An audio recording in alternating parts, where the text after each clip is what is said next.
بسم الله الرحمن الرحيم.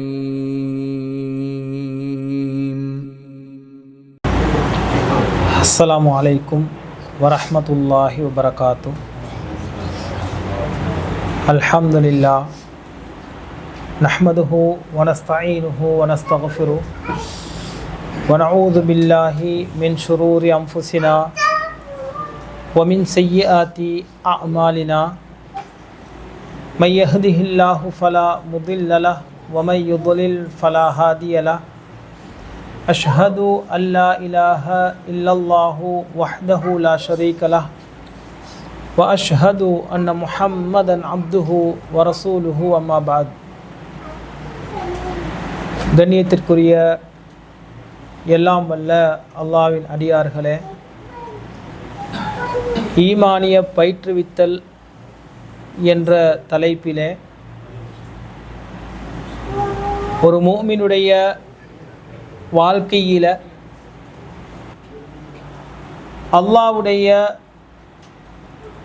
அல்லாஹ்வுடைய தூதருடைய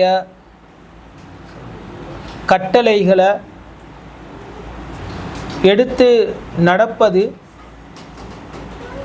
மறுமையுடைய வெற்றிக்கு அடிப்படையாக இருக்கும் என்பதை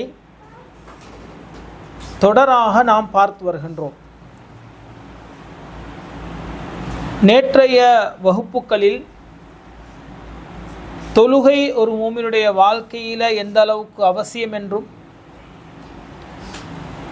ஜமாஅத்தோடு தொழுவது எந்த அளவுக்கு அவசியம் என்பதையும் நாம் பார்த்தோம். இன்றைய இந்த வகுப்பில் அல்லாஹும் அல்லாஹ்வுடைய தூதரும் அதிகமாக வலியுறுத்திய ஒரு ஈமானிய சகோதரனிடத்தில் காணப்பட வேண்டிய இன்னொரு மிக முக்கியமான ஒரு நல்ல பண்பு குறித்து நாம் பார்க்க இருக்கின்றோம். அது அண்டை வீட்டாரோடு ஒரு முஃமின் எவ்வாறு நடந்து கொள்ள வேண்டும் என்பது பற்றி நபிகள் நாயகம் ஸல்லல்லாஹு அலைஹி வஸல்லம் அவர்கள் கூறுகின்றார்கள், மன்கான யுமினு பில்லாஹி வல் யௌமில் ஆஹிர், உங்களில் ஒருவர் அல்லாஹ்வையும் நாளை மறுமை நாளையும் நம்பிக்கை கொண்டிருந்தால் ஃபல் யுக்ரிம் ஜாரஹு, தன்னுடைய பக்கத்து வீட்டில் உள்ளவரை கண்ணியப்படுத்தட்டும் என்று ரசூலுல்லாஹ் சொல்றாங்க. பக்கத்து வீட்டில் உள்ளவரை கண்ணியப்படுத்துங்க என்று ரசூலுல்லாஹ் பொதுவாக சொல்லாமல், நீங்கள் அல்லாஹ்வை நம்பிக்கை கொள்வது உண்மையாக இருந்தால், மறுமையை நம்பிக்கை கொள்வது உண்மையாக இருந்தால், அப்போ பக்கத்து வீட்டில் உள்ளவரை நாங்கள் கண்ணியமாக நடந்து கொள்வது என்பது நாளை மறுமையோடு சம்பந்தப்பட்ட ஒன்று என்பதை நபிகள் நாயகம் ஸல்லல்லாஹு அலைஹி வஸல்லம் அவங்க இந்த செய்தியில் சொல்லி காட்டுகின்றார்கள். இன்னொரு தடவை ரசூல் ஸல்லல்லாஹு அலைஹி வஸல்லம் அவர்கள் கூறும்போது, மாசால யூசினி ஜிப்ரீல் அலைஹிஸ்ஸலாம் அவர்கள் எனக்கு என்னிடத்தில் வசியத்து சொல்லிக்கொண்டே இருப்பார்கள் அண்டை வீட்டார் குறித்து. ஹத்தா வனந்து, நான் எந்த அளவுக்கு நினைச்சேன்னு சொன்னால், சயுவர்ரிசுஹு, அந்த அண்டை வீட்டார்கள் வாரிசுதாரர்களாக ஆகிவிடுவார்களோ என்று நான் நினைக்கின்ற அளவுக்கு ஜிப்ரீல் அலைஹிஸ்ஸலாம் அவர்களை குறித்து எனக்கு உபதேசம் வசியத்து செய்து கொண்டே இருந்தார்கள். வாரிசுதாரர்கள் என்றால் நாங்கள் விட்டு செல்கின்ற சொத்துக்களிலே அவர்களும் பங்குதாரர்களாக, எப்படி என் வாப்பா வருவாங்களோ, எப்படி என்னுடைய தாய் வருவாங்களோ, எப்படி என்னுடைய நானா தம்பி வருவார்களோ, அதே போல் பக்கத்து வீட்டில் உள்ளவர்களும் வாரிசுதாரர்களாக வந்து விடுவார்களோ என்று நான் நினைக்கின்ற அளவுக்கு ஜிப்ரீல் அலைஹிஸ்ஸலாம் வலியுறுத்தி கொண்டே இருந்தார்கள். அப்போ இந்த செய்தியிலிருந்து அண்டை வீட்டார் அப்படின்றது, பக்கத்து வீட்டில் உள்ளவங்க இஸ்லாத்தில் எவ்வளவு வலியுறுத்தப்பட்டிருக்கிறது அப்படின்றத புரிந்து கொள்ளலாம். இன்னும் எந்த அளவுக்கு ரசூலுல்லாஹ் சொல்கின்றார்கள் என்றால், வஅஹ்சின் ஜிவார மன் ஜாவரக, உங்களுக்கு பக்கத்து வீட்டில் உள்ளவரோட நீங்கள் நல்ல முறையில் நீங்கள் நடந்து கொண்டீர்களே ஆனால் தகுன் முஸ்லிமன், நீங்கள் உண்மையான முஸ்லீமாக ஆகிவிடலாம் என்று ஒரு முஸ்லீம் அல்லாவுக்கு கட்டுப்பட்டவனாக மாற வேண்டும் என்பதில் பக்கத்து வீட்டில் உள்ளவரோடு நீங்கள் நடந்து கொள்றதுலேயும் ஒரு முஸ்லீமுடைய அடையாளம் அங்கீகாரம் இருக்குது என்றதை சொல்லி காட்டுகின்றார்கள். சரி, இந்த பக்கத்து வீட்டில் உள்ளவங்களோட நடந்து கொள்ளுமாறு அல்லாஹ்வும் அல்லாஹ்வுடைய தூதரும் ஈமானோட மறுமையோட தொடர்பு படுத்தி சொல்வதன் மூலமாகவே அது இஸ்லாத்தில் எந்த அளவுக்கு ஒரு உயர்ந்த ஒரு அந்தஸ்தை இடத்தை பிடிக்குது அப்படின்றத எங்களால் புரிந்து கொள்ள முடியும். எப்படி அவர்களோடு நல்ல முறையில் நடந்து கொள்வது? நபிகள் நாயகம் ஸல்லல்லாஹு அலைஹி வஸல்லம் அவர்களுக்கு திருமறை குர்ஆன் அல்லாஹ் சொல்லி காட்டுகின்றான், வஅபுதுல்லாஹ், அல்லாஹ்வை நீங்கள் வணங்குங்கள், வலா துஷ்ரிகு பிஹி ஷைஆ, அவனுக்கு எந்த ஒன்றையும் இணை கற்பிக்காதீர்கள், வபில் வாலிதைனி இஹ்சானா, உங்களுடைய பெற்றோர்களோடு நல்ல முறையில் நடந்து கொள்ளுங்கள், வபிதில் குருபா, நெருங்கிய உறவினர்களோடு நல்ல முறையில் நடந்து கொள்ளுங்கள், வல் யதாமா, அனாதைகளோடு, வல் மசாக்கீன, மிஸ்கீன்களோடு, வல் ஜாரி தில் குருபா, உறவினர்களாக உங்களோட சொந்தத்தில் உள்ளவங்க அண்டை வீட்டுக்காரராக இருந்தால் அவர்களோடும் நல்ல முறையில் நடந்து கொள்ளுங்கள், அல்லது நெருங்கிய அண்டை வீட்டார்களோடு நல்ல முறையில் நடந்து கொள்ளுங்கள், வல்ஜாரில் ஜுனுபி, உங்களோட உறவுகள் அல்லாத அண்டை வீட்டார்களோடையும் நல்ல முறையில் நடந்துக்கோங்க என்று அல்லாஹ் சொல்லி காண்பிக்கின்ற திருமறை குர்ஆன். அப்போ அல்லாஹ் கட்டளையாகவே விடுக்கிறான், என்ன வணங்குங்க, எனக்கு இணை வைக்காதீங்க, உங்கள் பெற்றோர்களோடு நல்ல முறையில் நடந்துக்கோங்கன்னு சொல்லி நல்ல முறையில் இந்த உலகத்தில் யாரோடு எல்லாம் நடந்து கொள்ள வேண்டும் என்று அல்லாஹ் பட்டியல் போடுகின்ற போது அதில் யாரும் வர்றாங்க, பக்கத்து வீட்டில் உள்ள அண்டை வீட்டாரும் அதுக்குள்ளே வர்றா எங்களுக்கு பார்க்கலாம். அப்போ அவங்கள அல்லாஹ் திருமறை குர்ஆன்லேயே நல்ல முறையில் நடந்து கொள்ள வேண்டும் என்ற அந்த பட்டியலில் சேர்க்கின்ற போது அது அவங்க ரொம்ப முக்கியமான இடத்தில் இருக்கிறன்றதை புரிந்து கொள்ளலாம். நபிகள் நாயகம் ஸல்லல்லாஹு அலைஹி வஸல்லம் அவர்கள் எந்த அளவுக்கு சொல்கின்றார்கள் என்றால், அபூதர் ரதியல்லாஹு அவர்களை பார்த்து சொல்கின்றார்கள், யா அபாதர், அபூதர்ரே, இதா தபஹ்த மரகத்தன், நீங்கள் வீட்டில் குழம்பு செஞ்சீங்கன்னு சொன்னால் ஃபஅக்ஸிர் மஅஹா, அதில் கொஞ்சம் அதிகமாக தண்ணி ஊற்றி செய்யுங்க, வத்தஆஹத் ஜீரானக, பக்கத்து வீட்டில் உள்ளவரையும் கவனித்துக்கோங்க என்று ரசூலுல்லாஹ் சொல்கின்றார்கள். பக்கத்து வீட்டில் உள்ளவங்களோட எப்படி நடந்து கொள்ளணும் என்றது அல்லாஹ்வுடைய தூதர் சொல்கின்றார்கள். முதலாவது அம்சம் என்னென்னா, அவர்களை உணவு நீங்கள் சமைத்தால் அவர்களுக்கும் பங்குதாரர்களாக அவர்களுக்கும் பங்களிக்க வேண்டும், கொடுத்து உதவ வேண்டும், பசியை போர்க்க வேண்டும் என்ற முதலாவது அம்சமாக ரசூல் ஸல்லல்லாஹு அலைஹி வஸல்லம் அவங்க சொல்லி காட்டுகின்றார்கள். அது எங்களிடத்தில் இருக்குதா, இந்த பண்பு இருக்குதா என்பதை ஒரு கணம் சிந்தித்து பார்க்க வேண்டும்.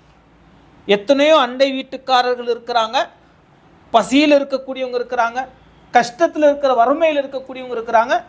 இந்த பழக்கம் எங்களிடத்தில் இருக்கின்றதா என்பதை ஒரு கணம் சிந்தித்து பார்க்க வேண்டும். ஒரு 10, 20, 30 வருஷத்துக்கு பழைய ஆட்கள் இடத்துல எங்களுக்கு பார்க்கலாம், பழைய பெண்கள் இடத்துல, தாய்மார்கள் இடத்துல அண்டை வீட்டாரோடு இந்த மாதிரி சாப்பாடுகளை கொடுத்து உதவக்கூடியவங்களாக இருந்தது. அதே போல் ரசூலுல்லாஹ் சொல்கின்றார்கள், யா நிசா அல் முஸ்லிமாத்தி, முஸ்லிமான பெண்களே, பெண்களை குறித்து ஏன் சொல்கிறாங்கன்னா, ஆண்கள் பெரும்பாலும் வீட்டில் இருக்க மாட்டாங்க, அடுத்தது அக்கம் பக்கத்து வீட்டில் உள்ளவங்களோட மிச்ச நெருக்கமாக பெண்கள் தான், மனைவிமார்கள் தான் நடந்து கொள்வாங்க, தாய்மார் தான் அவங்க ரொம்ப அன்பா பாசமாக இருப்பாங்க. லா தஹ்கிரன்ன ஜாரத்துன் லிஜாரத்திஹா வலவு ஃபிர்ஸன ஷாத்தின், ஒரு ஆட்டினுடைய காலுடைய குழம்பை உங்களுக்கு அவங்க தர அவங்களுக்கு நீங்கள் கொடுக்கும் போது கூட அதை கூட நீங்கள் அற்பமாக நினைக்கவாதீங்க என்று ரசூலுல்லாஹ் சொல்கிறாங்க. அது இழிவாக நினைக்காதீங்க, என்னடா இந்த குழம்பை போய் எனக்கு தந்திருக்கிறாங்க அப்படின்னு நினைக்காம சிரித்த முகத்தோடு அதை பெற்று அதை நீங்கள் சாப்பிடுங்க என்று ரசூலுல்லாஹ் சொல்கிறாங்க.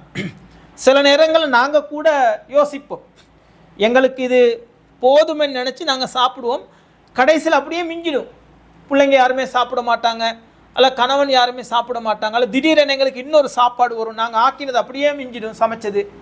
இந்த டைமில் என்ன செய்கிறது, வீச வேண்டிய ஒரு சந்தர்ப்பம் வரும்.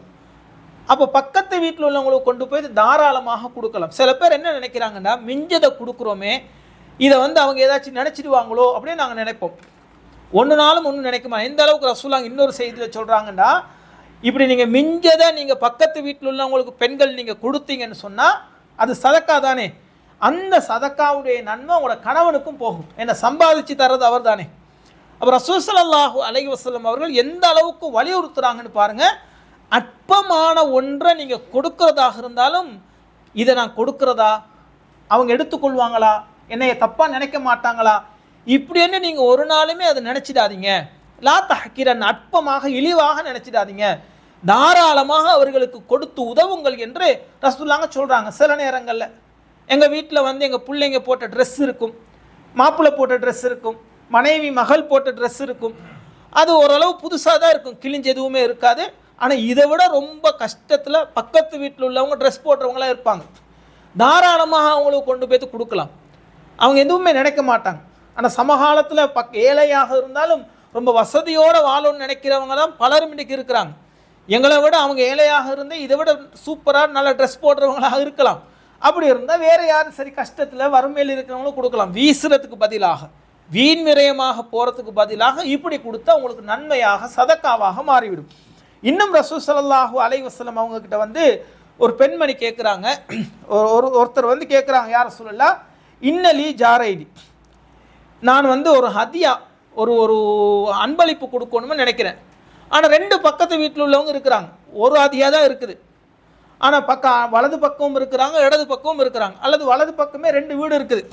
இப்போ நான் யாருக்கு கொடுக்கணும்னு கேட்குறாங்க. அப்போ ரசூலுல்லாஹ் சொல்கிறாங்க, இலா அக்ரபிஹிமா மின் கிபாபன், உங்களுக்கு உங்களோட கதவுக்கு உங்களுக்கு பக்கத்தில் யார் இருக்கிறாங்களோ, ரசூலுல்லாஹ் என்ன சொல்கிறாங்கன்னா உங்களோட கதவுக்கு பக்கத்தில் யார் இருக்கிறாங்களோ அவங்களுக்கு கொடுத்துருங்கன்னு சொல்லி. அப்போ எங்களுக்கு பக்கத்தில் உள்ள அண்டை வீட்டார் ரசூல் ஸல்லல்லாஹு அலைஹி வஸல்லம் அவங்க கவனிக்க சொல்கிறதை எங்களுக்கு பார்க்கலாம். இன்னொரு செய்தியில் ரசூலுல்லாஹ் சொல்லுகின்றார்கள், லா யஷ்பஉ ரஜுலு தூன ஜாரி, அண்டை வீட்டாரை வந்து பசியில் வச்சுட்டு உங்களில் யாருமே வயிறு நிறைய சாப்பிடாதீங்க. இன்னொரு ஹதீஸில் சொல்கிறாங்க, லா யம்னஉ ஜாருன் ஜாரஹு, ரசூலுல்லாஹ் சொல்கின்றார்கள் இன்னொரு ஹதீஸ்லையும் வரும், அவர்களை லைசல் முஃமின், உங்களில் ஒருவர் உண்மையான மூமின் ஆக மாட்டார். எதோட சம்பந்தப்படுத்துறேன்னு பாருங்க ரசூலுல்லாஹ். அண்டை வீட்டாருக்கு நீங்கள் கவனிக்கிறத எதோட சம்பந்தப்படுத்துகிறாங்கன்னா ஈமானோட சம்பந்தப்படுத்துகிறாங்க. லைசல் முஃமின் அல்லது யஷ்பஉ வஜாருஹு ஜாயுன், பக்கத்து வீட்டில் உள்ளவர் பசியில் இருக்க நீங்கள் வயிறார சாப்பிட்றீங்கல்ல, அப்படி சாப்பிட்றவர் உண்மையான மூமின் ஆக மாட்டார் என்று ரசூலுல்லாஹ் சொல்கின்றதை பார்க்கலாம். அப்போ பக்கத்து வீட்டில் உள்ளவங்களை வந்து நாங்கள் கவனிக்க வேண்டும். அவங்க இன்றைக்கி சாப்பாடு ஆக்கியிருக்கிறாங்களா, அவங்க இன்றைக்கி சாப்பிட்டாங்களா, நாங்கள் போய் அவங்கக்கிட்ட போய் கேட்கலாமா, இன்றைக்கி என்ன ஆக்கியிருக்கிறீங்க, நான் கொஞ்சம் சோறு இருக்குது தரவா, கறி இருக்குது தரவா, நீங்கள் ஏதாச்சும் பான் ப்ரெட்டு ஏதாச்சும் வாங்கி சாப்பிட்றீங்களா, இப்படின்னு தாராளமாக அவங்கக்கிட்ட கேட்கலாம். அந்த பழக்கங்கள் இன்றைக்கி ரொம்ப குறைவாக இருக்குது. ஒரு காலத்தில் இருந்துச்சு, ரொம்ப அந்நியோன்யமாக எந்த வெக்க கூச்சமும் இல்லாமல் தைரியமாக அவங்கக்கிட்ட போய் எங்ககிட்ட நேற்று ஆக்கின வந்து கறி இருக்குது, குழம்பு இருக்குது, அதை தரவா, நேற்று நைட் ஆக்கின ரைஸ் இருக்குது, அதை நான் ஃப்ரிட்ஜில் தான் எடுத்து வச்சேன், சூடு பண்ணி உங்களுக்கு தரவான்னு தாராளமாக தைரியமாக கேட்பாங்க. ஆனால் அந்த பழக்கங்கள் இன்றைக்கி ரொம்பவே குறைவாக இருக்கிறத பார்க்கலாம். வீசுறதுக்கு தான் இன்றைக்கி நிறைய பெண்கள் விரும்புகிறாங்களே தவிர அது முடியாத இல்லாத ஒருத்தருக்கு கொண்டு போய் கொடுத்து அந்த நன்மையை பெறுவோமே என்று நினைக்கிறவங்க ரொம்ப குறைவாக இருக்கிறத பார்க்கலாம். அதே போல் பக்கத்து வீட்டில் உள்ளவங்களோட எங்களுக்கு நடக்கக்கூடிய பிரச்சனைகளை பாருங்கள். இன்றைக்கி பார்த்தீங்கன்னு சொன்னால் ரசூலுல்லாஹ் காலத்தில் உள்ள பிரச்சனை என்னன்னு சொன்னால் ஒரே சிவராக இருக்கும், ஒரே பலகையாக இருக்கும், அந்த பக்கம் ஒரு வீடு இருக்கும், இந்த பக்கம் ஒரு வீடு இருக்கும். பெருசாக வந்து ரொம்ப இன்றைக்கி மாதிரி ஏக்கர் கணக்கில் இல்லை, காணி ரொம்ப பெரிய காணி பெரிய இடம் எல்லாம் இல்லை, சின்ன சின்ன வீடுகளாக தான் இருக்கும். அப்போ ரசூலுல்லாஹ் சொல்கின்றார்கள், லா யம்னஉ ஜாருன் ஜாரஹு, பக்கத்து வீட்டில் உள்ளவர் உங்களோட செவத்தில் வந்து ஒரு பலகையை அடிக்கணும் என்று அவர் விரும்பினார்டா நீங்கள் அதை தடுக்காதீங்க, அவருக்கு இடம் கொடுங்க என்று ரசூலுல்லாஹ் சொல்கின்றார்கள். பக்கத்து வீட்டில் உள்ளவர் அவருடைய வீட்டில் ஒரு ஆணி அடிக்கணும்னு நினைக்கிறார் ஒரு செவத்தில், அல்ல அந்த பலகையில் வந்து இன்னொரு பலகை அடிக்கணும்னு நினைக்கிறார், ஏதோ ஒன்று செய்யணும்னு நினைக்கிறார், அதை நீங்கள் தடுத்துடாதீங்கன்னு ரசூலுல்லாஹ் சொல்கின்றதை பார்க்கலாம். இந்த பிரச்சனையெல்லாம் இன்றைக்கி எங்கே வரும்னு சொன்னால் ஃப்ளட்டு வீடுகளில் வரும். இன்றைக்கி மாடி வீடுகள் நாங்கள் சொல்கிறோம் இல்லை, தனி வீடுகள் எங்கள் வீடுகள் எங்கள் ஊர்லெல்லாம் வராது. மாடி வீட்டில் என்ன, நாங்கள் ஒரு ஃபோட்டோவை ஒரு பிரேமை வந்து செவத்தில் வந்து தொங்க வேண்டி வரும், அல்லது ஏதோ ஒன்று கண்ணாடியை தொங்க வைக்க வேண்டி வரும். ஒரு ஆணி அடிக்கிற சவுண்டு அடுத்த வீட்டில் கேட்கும், அல்ல ஒரு ட்ரில் போட வேண்டிய மெஷின் போட வேண்டிய ஒரு சவுண்டு சூழ்நிலை வரும். அப்படி சூழ்நிலை வருகின்ற போது பக்கத்து வீட்டில் உள்ளவங்களுக்கு சவுண்டு கேட்கும், அல்ல இந்த பக்கம் போடும்போது அந்த செவத்தில் இருக்கிற ஏதாச்சும் வந்து கீழே விழ வாய்ப்பு இருக்குது. அப்படின்னு வருகின்ற போது இன்றைக்கி வந்து சண்டை பிடிச்சி பெரிய போலீஸ் கேஸ் எல்லாம் போய் கொலை கேஸ் எல்லாம் போகின்றது பார்க்கலாம். இன்றைய காலத்தில் ரசூலுல்லாஹ் சொல்கின்றார்கள், லா யம்னவு, நீங்கள் தடுக்காதீங்க. நம்ம என்ன எடுத்துக்கிட்டா போகிறோம், இந்த உலகத்திலிருந்து அது எல்லாத்தையும் எடுத்துக்கிட்டா போகிறோம் இல்லையே. அப்போ அதுக்கு இடம் கொடுங்கன்னு ரசூலுல்லாஹ் சொல்லணும். இன்னும் எந்த அளவுக்கு ரசூலுல்லாஹ் சொல்கின்றார்கள் என்றால், ஒரு சஹாபி அவர் என்ன செய்கிறாருன்னு சொன்னால், அவரோட வீட்டில் ஒரு அறையை விற்கிறதுக்கு வச்சுக்கிறார். அப்போ இன்னொருத்தர் வந்து என்ன கேட்குறாருன்னா, நான் 4000 காசுக்கு, வெள்ளி காசுக்கு அதை வாங்கிக்கொள்கிறேனே அப்படின்னு. ஆனால் ஒரே அடியாக தர முடியாது, கொஞ்சம் கொஞ்சமாக தந்து 4000க்கு வாங்கிக்கொள்றேன். அப்போ அந்த சஹாபி சொல்கிறார், இல்லை, ஆல்ரெடி எனக்கு பக்கத்து வீட்டில் உள்ளவர் 500 வெள்ளி காசுக்கு கேட்டிருக்கிறார். 4000 எங்கே இருக்குது, 500 எங்கே இருக்குது, 3500 லாபம்.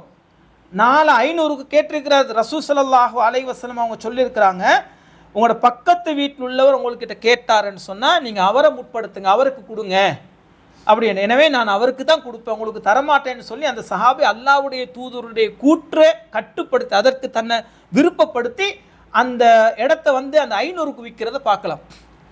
நான் அன்றைக்கும் பார்த்தோம் இல்லை, சஹாபாக்கள் கிட்ட அந்த குர்ஆன் வசனம் என்று சொன்னால் அதுக்கு உடனே கட்டுப்படுவாங்க, ஹதீஸ்ன்னு சொன்னால் அதுக்கு உடனே கட்டுப்படுவாங்க. அன்றைக்கு காலத்தில் வந்து 3000 வெள்ளி காசுன்றது பெரிய காசு. 500 எங்கே இருக்குது, 3000 எங்கே இருக்குது. இப்போ உதாரணத்துக்கு இன்றைக்கி வச்சுக்கிட்டீங்கன்னு சொன்னால் 15000 எங்கே, 5000 எங்கே இருக்குது, 15000 எங்கே இருக்குது, 35000, 3500 எங்கே இருக்குது, 500 எங்கே இருக்குது. பெரிய காசு இல்லை. இன்றைக்கிற காசையும் எடுத்துக்கிட்டால் பெரிய காசு, சதவீதத்தில் பார்த்தீங்கன்னா பெருசாக இருக்குது. கிட்டத்தட்ட 7 மடங்கு கூட இருக்கிறத விட 7 மடங்கு கூட. அந்த 7 மடங்கை வந்து என்ன செய்கிறாருன்னு சொன்னால், ரசூலுல்லாஹ் சொல்லிக்கிறாங்க, பக்கத்து வீட்டில் உள்ளவருக்கு தான் முதன்மை முன்னுரிமை கொடுக்க சொல்லி. அவர் 500 கேட்குறாரு, எனக்கு 3500 வேணாம், நான் அவருக்கே கொடுத்துக்கொள்றேன்னு சொல்லி ரசூல் ஸல்லல்லாஹு அலைஹி வஸல்லம் அவங்களுடைய கூற்றை மதித்து அந்த சஹாபி கொடுக்குகின்றதை பார்க்கலாம். ஃபஅதாஹா இய்யாஹு, அவருக்கு தான் கொடுக்குறாரு அந்த இடத்த. அப்போ இந்த அளவுக்கு ரசூல் ஸல்லல்லாஹு அலைஹி வஸல்லம் அவர்கள் அண்டை வீட்டாரோடு நீங்கள் அந்நியோன்யமாக மரியாதையாக கண்ணியமாக நடந்து கொள்ளுங்கள் என்று எங்களுக்கு கட்டளையிட்டிருக்கிறார். சும்மா சாதாரணமாக கட்டளையிட இல்லை, மறுமையோடு ஒப்பிட்டு கட்டளையிட்டிருக்கிறாங்க. சரி, இப்போ அண்டை வீட்டாரோடு எங்களுக்கு என்னெல்லாம் பஞ்சாயத்து இருக்குது இன்றைக்கி சமகாலத்தில்? சும்மா சொல்லுங்க பார்க்க ஒவ்வொன்றா என்னெல்லாம். உங்களோட குடும்பத்தில், உங்களோட வீட்டில் பல காலத்தில் உங்களோட உம்மாமார் மாமிமார் இப்படியெல்லாம் சண்டை பிடிச்சவங்க இருக்கிறாங்க. சும்மா ஒவ்வொன்றா சொல்லுங்க பார்க்கும். இடம் ஒரு பிரச்சனையாக வந்து நிற்கும். ஒரு செவத்தை அதை ஒரு மதில் எழுப்புகின்ற போது அல்ல ஒரு வேலியை போட போப்புகளை என்ன நீங்கள் கொஞ்சம் முன்னுக்காக பெரிய அடிதடி சண்டை, கத்தியை தூக்கிட்டு பொல்லை தூக்கிட்டு எல்லாம் வருவாங்க. சரி, வேறு என்ன சண்டை வரும்? கிளைகள் வளர்ந்தா, குறிப்பாக தென்னை மரம் விழுந்தால் தேங்காய் விழும். அதே பெரிய பெரிய மரங்கள் இருந்தால் அந்த நிழல் தரக்கூடிய மரங்களாக இருந்தால் இலைகள் விழும். அவங்க டெய்லி இவங்க கூட்ட வேண்டிய மாதிரி அவங்களும் கூட்ட வேண்டி வரும் டெய்லி. அது ஒரு பெரிய பஞ்சாயத்தாக வந்து நிற்கும். மூணாவது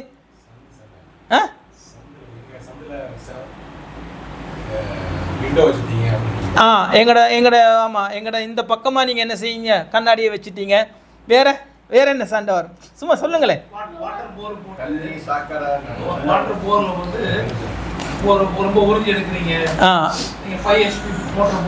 போட்டிருக்கிறீங்க என்ன? ஏன்னா இன்னைக்கு ஃப்ளட்டில் விட்டு வாழறனால என்ன இன்றைக்கு உள்ள சமகாலத்தில் உள்ள ரொம்ப சத்தமாக இருக்குது. அல்லது என்ன பிள்ளைங்க வந்து விளையாட போக்கில் வந்து பால் பேத்து செவத்தில் பட போக்கில் என்ன அடிக்கடி உங்களோட வீட்டில் வந்து சத்தம் கேட்டுக்கிட்டே இருக்குது. அல்ல என்ன சத்தமாக பேசுகிறீங்க. வேற என்ன குழந்தை குப்பையை போடுறது. நிறைய வீடுகளில் இப்போ பார்க்கலாம், என்னடா பெம்பஸ் இருக்குது இல்லை சின்ன பிள்ளைங்களுடைய, அப்படியே மெதுவாக யாரும் இல்லாத அடுத்த வீட்டில் போட்டு விட்றது அல்லது அடுத்த வீட்டு முத்தத்தில் போட்டு விட்றது. நல்லாவே தெரியும் இந்த வீட்டில் தான் குழந்தைங்க இருக்கிறாங்க அப்படின்னு சொல்லி அது ஒரு பெரிய ஒரு நாள் பார்ப்பாங்க, 2 நாள் பார்ப்பாங்க. அதுக்கப்புறம் என்ன நடக்கும்? அது ஒரு சண்டையாக வந்து நிற்கும். சரி, வேற இதுக்கு சண்டை பிடிக்கிறதா என்ன பண்ணுறன்றது தான் தீர்வு காண போகிறோம். இஸ்லாம் இதுக்கு என்ன தீர்வு சொல்லுது அப்படின்றது. மூமின்களாக இருந்தால் இது எப்படி அணுகணும், ஒரு ஈமானிய சகோதரன் இந்த மாதிரி சூழலை எப்படி அணுக வேண்டும் என்றதை தான் நாங்கள் பார்க்க போகிறோம். வேறு என்ன நடக்கும்? வேறு நம்ம அந்த வீட்டில் உள்ள வேஸ்ட்டு தண்ணி போகிறது, அது சாக்கடை, அந்த பிரச்சனை வந்து வரும். வேற என்ன வேற பார்க்கிங் பிரச்சனை. வீட்டு முன்னாடி வண்டி விடுறது. அல்ல இவங்க வீட்டில் குப்பையை கூட்டிட்டு என்ன செய்வாங்கன்னா அவங்க வீட்டு முற்றத்தில் கொண்டாந்து என்ன தீய வைக்கிறது. இப்படி இதெல்லாம் இதுதானே சண்டை. இதை தவிர வேறு பெருசாக ஏதாச்சும் சண்டைகள் இருக்குமா? இல்லை. ரசூலுல்லாஹ் என்ன சொல்கின்றார்கள் பாருங்க. வல்லாஹி லா யுமினு, அல்லாவின் மீது ஆணையாக அவன் உண்மையான மூமின் ஆக மாட்டான். வல்லாஹி லா யுமினு, அல்லாவின் மீது ஆணையாக அவன் உண்மையான மூமின் அல்ல.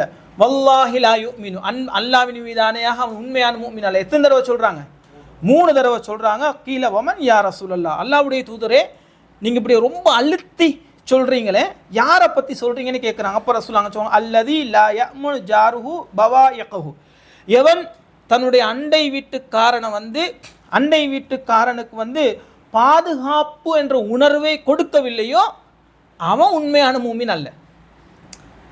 தன்னால் எந்த ஆபத்தும் எந்த தீங்கும் எந்த கஷ்டம் உனக்கு வராது, என்னுடைய நாவினாலேயோ என்னுடைய கரத்தாலேயோ என்னுடைய உள்ளத்தாலேயோ எந்த கஷ்டமும் வராது அப்படின்னு ஒரு பாதுகாப்பு கொடுக்குறோம். இல்லை, சில நேரங்களில் எங்களுக்கே இருக்கும், நாங்கள் இப்போ வெளிநாட்டுக்கு வர்றதா இருந்தால் மனைவியை பிள்ளைங்களை விட்டுட்டு வரலாம், என்ன தைரியம், பக்கத்து வீட்டில் உள்ளவன் பார்த்துக்கொள்வான். இந்த தைரியம் இருக்குதே ஒருத்தனுக்கு, அந்த பாதுகாப்பை கொடுக்கறது, இந்த தைரியத்தை தான் ரசூலுல்லாஹ் சொல்கிறாங்க. இந்த பாதுகாப்பு உணர்வை எவன் கொடுக்கவில்லையோ லா யுமினு, அல்லாஹ்வின் மீது ஆணையாக அவன் உண்மையான மூமின் அல்ல. அல்லாஹ்வின் மீது ஆணையாக அதான் சொல்கிறாங்க. இது என்னன்னா, நம்பிக்கை சார்ந்தது என்றா சொன்னால் ஈமான் நம்பிக்கை சார்ந்தது. இந்த உலகத்தோடு சம்பந்தப்பட்டதா இல்லையே, மறுமையோடு சம்பந்தப்பட்டது எல்லாமே, நம்பிக்கை சார்ந்த எல்லாமே, அல்லாஹ், மறுமை, நரகம், சொர்க்கம் எல்லாமே மறுமையோடு சம்பந்தப்பட்டது. அப்போ ரசூலுல்லாஹ் சொல்கிறாங்க, இவன் மறுமைக்கு பயந்தவன் இல்லை, அல்லாஹ்வுக்கு பயப்படுறான் இல்லை, இவன் தன்னுடைய மனோ இச்சை சொல்ற பிறகு நடக்கக்கூடியவன். எனவே இவன் உண்மையான மூமின் அல்ல. இன்னொரு சந்தர்ப்பத்தில் ரசூலுல்லாஹ் சொல்றாங்க, லா யதுஹுலுல் ஜன்னah, ஒருவன் சொர்க்கம் நுழைய மாட்டான். எப்படி சொல்றாங்கன்னு பாருங்க ரசூலுல்லாஹ். அல்லாஹ் அவனுக்கு இந்த தண்டனையை கொடுப்பான் இப்படின்னு இல்லை, அவன் சொர்க்கம் நுழைய மாட்டான். யாரு? மன் லா யஅமுனு ஜாருஹு பவாயகஹு, தன்னுடைய அண்டை வீட்டாருக்கு தன்னால பாதுகாப்பு என்ற அந்த உணர்வை எவன் கொடுக்கவில்லையோ அவன் சொர்க்கம் நுழைய மாட்டான் என்று ரசூலுல்லாஹ் சொல்கின்றார்கள். ஒரு சஹாபி கேட்குறாங்க, யா ரசூலுல்லாஹ், ஒரு பெண்மணி இருக்கிறா, அவன் நல்லா தொழுகிறா, நோன்பு பிடிக்கிறா, மற்ற சதக்காக்கள் எல்லாம் செய்கிறான். ஆனால் என்னன்னு சொன்னால், கைர அன்னஹா துதி ஜீரானஹா பிலிசானிஹா, தன்னுடைய நாவால் பக்கத்து வீட்டில் உள்ளவங்களுக்கு எப்போ பார்த்தாலும் தொல்லை கொடுத்து கொண்டே இருக்கிறா. இவங்களை பற்றி என்ன யார் ரசூலுல்லாஹ்னு கேட்குறாங்க. அப்போ ரசூலுல்லாஹ் சொல்லுவாங்க, ஹிய ஃபின்னார், அவன் நரகத்துக்கு போவான். இன்னொரு பெண்மணியை பற்றி கேட்குறா, அவள் தொழுகிறா, பெருசாக தொழுகையெல்லாம், நோன்பு பிடிக்கிறா, கடமையான நோன்பு, முடிஞ்ச அளவுக்கு அவளால் முடிஞ்ச சில சதக்காக்களை கொடுக்குறா. ஆனால் அவளால் பக்கத்து வீட்டில் எந்த கஷ்டமும் எந்த துன்பமும் இல்லை யார் ரசூலுல்லாஹ், இவங்களை பற்றி என்ன? அப்போ ரசூலுல்லாஹ் சொல்லுவாங்க, ஹிய ஃபில் ஜன்னா, அவங்க சொர்க்கத்தில் இருப்பாங்கன்னு சொல்லி ரசூலுல்லாஹ் சொல்லுவாங்க. அஹ்மதில் வரக்கூடிய ஹதீஸ். இன்றைக்கி நிறைய பேரை பார்க்கலாம், 5 நேரம் தொலை போவாங்க, பெரிய தாடி வச்சிருப்பாங்க, எப்போ பார்த்தாலும் கையில் தஸ்பீபன் இருக்கும், பெரிய அவர்களை வணக்கசாலிகளாக காட்டிக்கொள்வோம். ஆனால் சுபத்து ஒன்றாவதே பஞ்சாயத்து தான். அடுத்த வீட்டில் உள்ளவங்க தூங்கிட்டு இருந்தா அல்லது அவங்கள எழுப்புறது பஞ்சாயத்து, அல்லது அவங்க தூங்குற நேரத்தில் அவங்களுக்கு கஷ்டங்களை கொடுக்குறது. அல்ல இன்றைக்கி பார்க்கலாம், நாங்கள் சின்ன வயசில் கிரிக்கெட் விளையாடினா பால் போனால் பாலை வெட்டி என்ன செய்கிறது, வீசுறது, தர்றது கிடையாது. வீட்டில் பட்டா என்ன வயசான கிளவியல் தான் துணியை போட்டுக்கிட்டு பெருசாக தொழுகையாளியாக கண்ணா பின்னாண்டு கெட்ட வார்த்தைகளால் திட்டுறது, இப்படியெல்லாம் நடக்குமா இல்லையா? இதெல்லாம் சர்வ சாதாரண சின்ன விஷயங்கள்.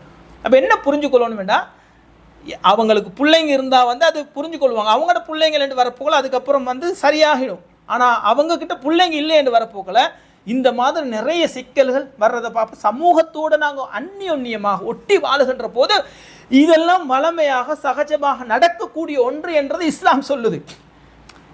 வளமையாக நடக்கக்கூடிய சகஜமாக நடக்கக்கூடிய ஒன்று, இது புதுசு இல்லையே, புதுசாக அப்படி இருக்குதா?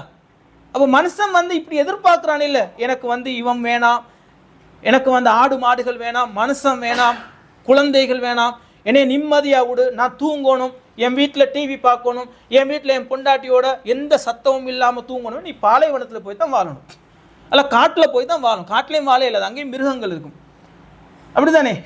அப்போ இப்படி ஒரு வாழ்க்கையை வாழ்கிறதாக இருந்தால் அல்லாஹ் தான் சொல்கிறேன், இவங்க எல்லாத்தோடையும் நீ ஒட்டி வாழுகின்ற ஒரு பிராணி மனிதன். அப்போ இது எல்லாத்தையும் சகிச்சுக்கொள்ளணும். பக்கத்து வீட்டில் உள்ள கோழி வளர்க்குறோம், கோழி வரும், சில ஆடு வளர்ப்போம், ஆட்டுடைய அந்த வாசம் வரும். எவ்வளோ பிரச்சனை இருக்குது இன்றைக்கி குடும்பங்களில், அக்கம் பக்கத்து, இதெல்லாம் சகஜமாக நாங்கள் எடுத்துக்கொள்ள வேண்டியதான். அவனுடைய வாழ்வாதாரத்துக்கு அவன் செய்யக்கூடிய விஷயங்கள். இன்னும் ரசூல் ஸல்லல்லாஹு அலைஹி வஸல்லம் அவங்க எந்த அளவுக்கு சொல்கிறாங்கன்னு சொன்னால், ஹைருல் அஸ்ஹாபி இந்தல்லாஹி ஹைருஹும் லிசாஹிபிஹி, யார் தன்னுடைய சகோதரனிடத்தில் சிறந்தவனாக இருக்கின்றானோ அவன்தான் அல்லாஹ்விடத்திலேயும் சிறந்தவன். சொல்லிவிட்டு சொல்கின்றார்கள், ஹைருல் ஜீரானி இந்தல்லாஹி, யார் அண்டை வீட்டார் இடத்துல சிறந்தவராக இருக்கிறாங்களோ அவங்க தான் அல்லாஹ்விடத்திலேயும் சிறந்தவர்கள் என்று. என்ன உங்களுக்கு ஒரு கஷ்டம் வந்தால் உங்களோட உம்மா வாப்பா நானா ஓடி வரத்துக்கு போது யார் வருவாங்க? பக்கத்து வீட்டில் உள்ளதான் வருவாங்க. அவங்க தான் வரும். ஒரு பாம்பு வந்துடுச்சு வீட்டில், நாங்கள் பயந்தாங்கொல்லியாக இருக்கிறோம், ஒய்ஃபும் பயம். இப்போ யாரை கூப்பிடுறது? கால் பண்ணி நானாவை கூப்பிடுறதா? 1 மணி நேரம் 1.5 மணி நேரம் அவன் எங்கேயோ இருப்பான். பாப்பாவை கூப்பிடுறதா? பக்கத்து வீட்டில் உள்ளவர் கொஞ்சம் தைரியமாக இருப்பார். அவரை கூப்பிட்டா வந்து பாம்பை அடிச்சுட்டு போய்கிட்டே இருப்பார். பிள்ளைக்கு ஏதாச்சும் நடக்கும், கை கால தூரம் என்ன செய்கிறேன்னு தெரியாது. யாரை கூப்பிடுவோம்? நாங்கள் சத்தம் போட்டு பக்கத்து வீட்டில் உள்ளவர் தான் கூப்பிடுவோம். நைட்டுக்கு ஒரு திருடம் வந்துட்டான், யாரை கூப்பிடுறது? பக்கத்து வீட்டில் உள்ளவங்கள தான் கூப்பிடுவோம். அப்போ இவ்வளோ ஹெல்ப், இவ்வளோ உதவி பக்கத்து வீட்டில் உள்ளவங்கக்கிட்ட இருந்து எங்களுக்கு இருக்குன்ற சந்தர்ப்பத்தில் சின்ன சின்ன அவங்களுடைய கஷ்டங்களை பொறுத்து கொள்வது வந்து தப்பு கிடையாது. ஏன்னா அவ்வளோ இம்பார்ட்டண்டான ஆட்கள். எப்படி உங்களோட உம்மா இம்பார்ட்டனோ, வாப்பா இம்பார்ட்டனோ, உங்களோட குடும்பத்தில் உள்ள உறவுகள் இம்பார்ட்டனோ, அதனால தான் அல்லாவும் அந்த குடும்ப உறவுகளோடு சேர்ந்து சொல்கிறாங்க, பக்கத்து வீட்டில் உள்ளவங்களோட நீ நல்லா நடந்துக்க. ஏன்னா எல்லா வகையிலையும் அவங்க தான் உங்களுக்கு கை கொடுக்க போகிறாங்க, அவங்க தான் உங்களுக்கு உதவி செய்ய போகிறாங்க, அவங்க தான் உங்களோட கஷ்டத்தில் வந்து நிற்க போகிறாங்க, அவங்க தான் உங்களுக்கு கை கொடுப்பாங்க. அப்போ இந்த அளவுக்கு பக்கத்து வீட்டில் உள்ளவங்கள இஸ்லாம் எந்த அளவுக்கு சொல்லுதன் ஃபல் யுக்ரிம் ஜாரஹு, அவர்களை கண்ணியப்படுத்துறது என்ன? ஒரு மனுஷனை கண்ணியப்படுத்துறதே என்ன? அவரை பார்த்தா சிரிக்கணும், கனிவான பேச்சா பேசணும், அவங்களுக்கு வந்து எங்களால் முடிஞ்ச ஏதாச்சும் கொடுக்கணும், அவங்க ஏதாச்சும் தந்தா சிரிச்ச முகத்தோடு நாங்கள் எடுக்கணும். அப்படி தானே அன்பா பண்பா நடந்து கொள்ளணுமா இல்லையா? இதுதான் வந்து ரசூலுல்லாஹ் அதுதான் சொல்லுவாங்க, ஃபல் யுக்ரிம் ஜாரஹு, பக்கத்து வீட்டில் உள்ளவர்களை கண்ணியப்படுத்துங்க. அப்போ அதே நேரத்தில் இந்த அளவுக்கு இஸ்லாம் வலியுறுத்திய ஒரு பக்கத்து வீட்டில் உள்ள அந்த சமாச்சாரம், அந்த கலாச்சாரம் இருக்குதே, அது சமகாலத்தில் கொஞ்சம் கொஞ்சமாக அடிபட்டு கொண்டே போகுது. இப்போ நாங்கள் வாழக்கூடிய சமகாலத்தில் இந்த ஃப்ளட் வாழ்க்கையில் பக்கத்து வீட்டில் உள்ளவங்களுக்கும் எங்களுக்கும் ஏதாச்சும் சம்பந்தம் இருக்குதா?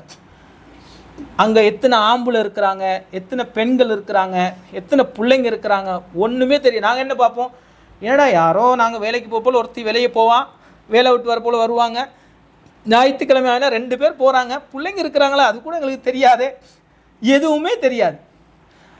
இந்த அளவுக்கு நன்மையான ஒரு விஷயத்தை இஸ்லாம் சொல்லுது ஈமானோட சம்பந்தப்படுத்தி.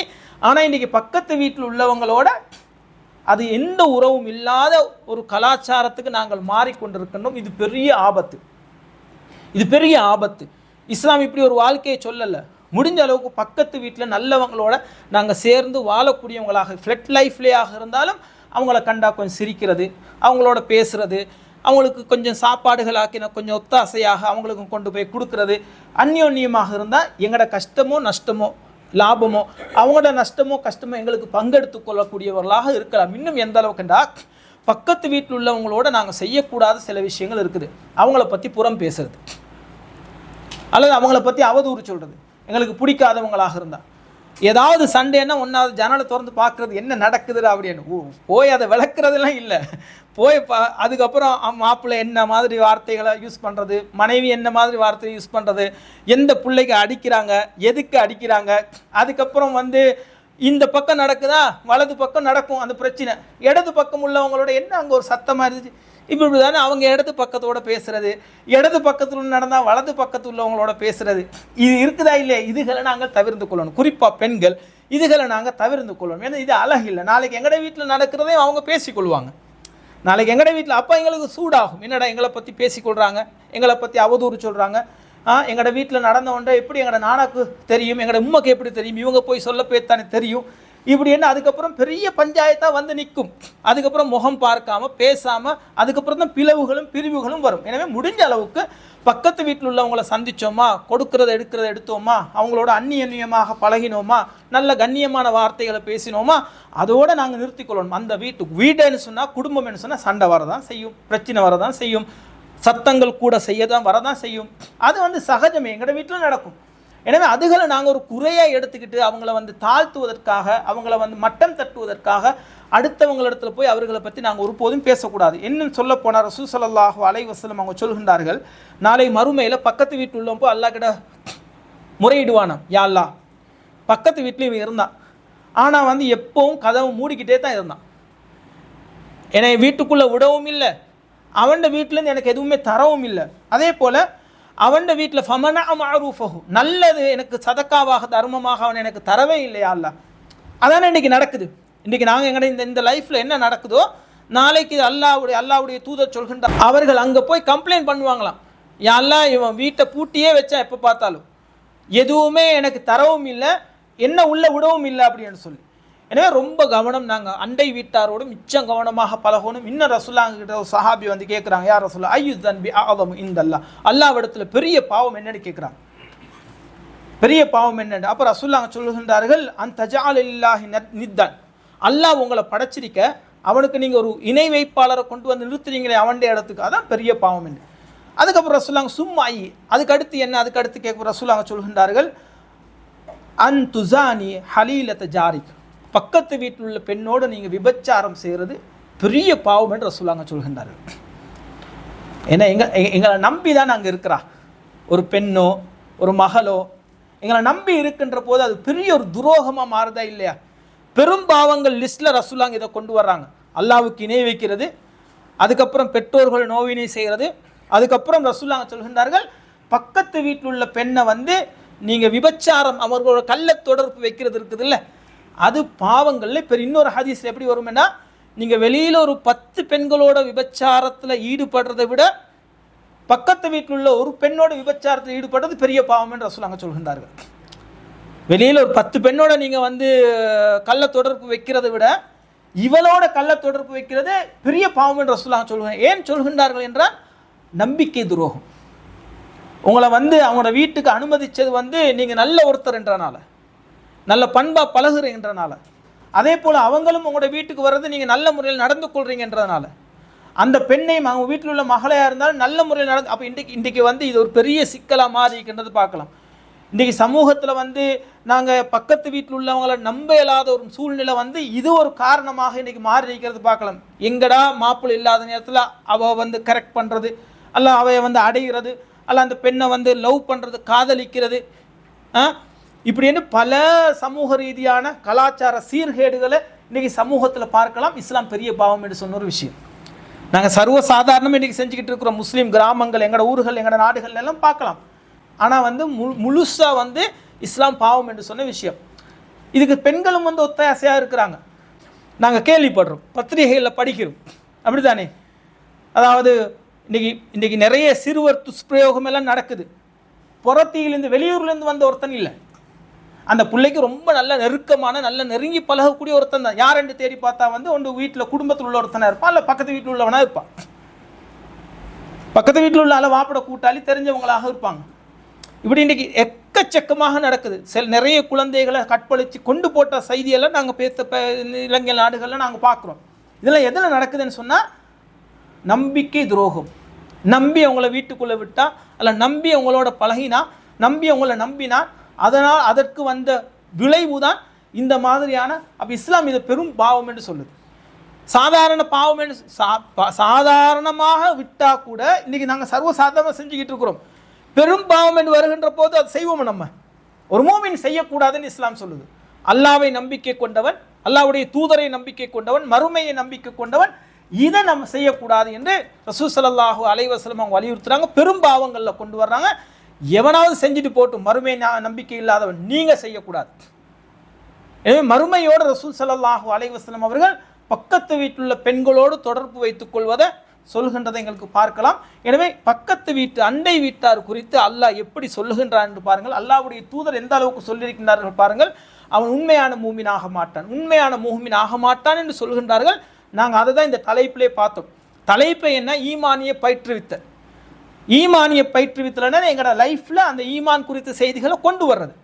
அதில் எப்படி நாங்கள் தொழுகையை பார்த்தோமோ, ஜமாத் தொழுகையை பார்த்தோமோ, அதில் ஒரு இம்பார்ட்டண்டான முக்கியமான ஒன்று தான் பக்கத்து வீட்டில் உள்ளவங்களை கண்ணியப்படுத்துவது, நல்ல முறையில் பேசுவது, கொடுக்கல் வாங்கல் செய்வது, அவர்களை கண்ணியப்படுத்துவது, அவங்களோட நல்ல முறையில் பழகுவது. இதுவும் வந்து ஈமானில் உள்ள ஒன்று. இதை நம்ம செஞ்சால் சொர்க்கத்துக்கு போகலாம். இது செய்யல் என்ற ரசூலுல்லாஹ் சொன்னால் லா யதுகுல் ஜன்னah, அவன் சொர்க்கத்துக்கு போக மாட்டான், மறுமையில் அவனுக்கு தண்டனை இருக்குது. ஒரு பெண்ணை பற்றி ரசூலுல்லாஹ் சொல்கின்றார்கள், அவள் தொழுது நோன்பு பிடிச்சி வேலையில் பக்கத்து வீட்டில் உள்ளவங்களுக்கு கஷ்டத்தை கொடுத்தா. அப்போ ரசூல் ஸல்லல்லாஹு அலைஹி வஸல்லம் ஈமானோடு மறுமையோடு மறுமையில் நரகத்தோடு ஒப்பிட்டு சொர்க்கத்துக்கு போக முடியாது என்று பக்கத்து வீட்டில் உள்ளவங்களோடு நடந்து கொள்கிற அந்த பண்பை சொல்லுகின்ற போது ஒரு மூமின் இதை எப்படி எடுத்து நடக்க வேண்டும். தன்னுடைய தலைக்கு மேலே வச்சு உயர்ந்த அந்தஸ்தில் வச்சு இவ்வளவு சிலாஹித்து புகழ்ந்து பேசக்கூடிய ஒரு விஷயமா அண்டை வீட்டு பக்கத்து வீட்டு அப்படின்றத நாங்கள் எங்களோட ஆள் மனதில் பதிய வைத்து கொண்டு இனி வரக்கூடிய காலங்களில் இஸ்லாம் சொன்ன விதத்தில் பக்கத்து வீட்டில் உள்ளவங்களோட நாங்கள் சகஜமாக பழகக்கூடியவங்களாக, அப்படி பழகுகின்ற போது சின்ன சின்ன மனஸ்தாபங்கள் பிரச்சனைகள் வரும், அதை எல்லாத்தையும் தூசுமாய் தட்டு அதை கடந்து போகக்கூடிய மூமின்களாக முஸ்லீம்களாக நாங்கள் வாழும் பட்சத்தில் நாங்கள் பழகுகின்ற இந்த பழக்கம் அவர்களோடு நடந்து கொள்கிற விதம் எங்களை கொண்டு போய் சொர்க்கத்தில் வைக்கும், எங்களை கொண்டு போய் நாளை மறுமையில் சொர்க்கத்துக்கு நுழையக்கூடிய ஒரு காரியமாக அது அமையும். எனவே இஸ்லாம் சொல்லுகின்ற அந்த ஈமானிய பயிற்றுவித்தல்ல அண்டை வீட்டாரோடு நல்ல முறையில் நடந்து கொள்ளக்கூடியவங்களாக நானும் நீங்களும் இருப்போம். வல்ல ரஹ்மான் எனக்கும் உங்களுக்கும் அருள் புரிவானாக.